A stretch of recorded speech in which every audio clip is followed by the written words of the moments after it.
सांगलीवाडीजवळ भर दिवसा कामगाराचा निर्घृण खून, संशयितांचा शोध सुरू। सांगलीवाडी ते कदमवाडी रस्त्यावर भर दुपारी दत्ता सुतार वय वर्ष 35 राहणार इंदिरानगर या सेंटरिंग कामगाराचा निर्घृण खून केल्याचा प्रकार घडला आहे। फारशी वर्दळ नसलेल्या रस्त्यावर सुतार हा मृतावस्थेत पडल्याचे दिसल्यानंतर नागरिकांनी सांगली शहर पोलिसांना कळवलं आहे। पोलिसांनी तात्काळ घटनास्थळी धाव घेतली। विशेष पोलीस महानिरीक्षक सुनील फुलारी हे गुरुवारपासून सांगली जिल्हा दौऱ्यावर आहेत। दुपारी ते शहर उपअधीक्षक कार्यालयात आले होते। नागरिकांशी संवाद साधल्यानंतर उपविभागातील पोलीस अधिकाऱ्यांची बैठक घेणार होते। एवढ्याच सांगलीतील कदमवाडी रस्त्यावर खून झाल्याची माहिती मिळाली। त्यामुळे शहर पोलीस ठाण्याचे निरीक्षक संजय मोरे हे पथकासह दाखल झाले। तेव्हा रस्त्यावर गर्दी जमली होती। गर्दी हटवून पोलिसांनी पंचनामा करण्यास सुरुवात केली। मृत सुतार हा रस्त्यावरच पडला होता। त्याच्या चेहऱ्यावर गंभीर वार झाले होते।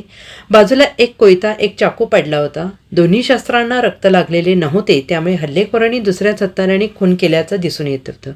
बाजूलाच सुतार याची दुचाकी MH09BQ 4985 पडली होती। सुतार याच्याजवळ कोणतेही ओळखपत्र नव्हते, त्यामुळे सुरुवातीला ओळख पटली नाही। तपासात त्याचे नाव दत्ता सुतार असून तो सेंटरिंग कामगार म्हणून काम करत असल्याचं स्पष्ट झालंय। पोलिसांच्या प्राथमिक तपासात हा खून अनैतिक संबंधातून झाला असल्याची शक्यता वर्तवली जात आहे। त्या दृष्टीने तपास सुरू आहे। खून झाला त्या परिसरात कुठेही CCTV फुटेज आहेत का हे तपासलं जात आहे। तसेच संशयितांचा शोध घेण्यासाठी शहर पोलिसांची पथके वेगवेगळ्या भागात रवाना करण्यात आली आहेत। Bureau report SVN Marathi, Sangli.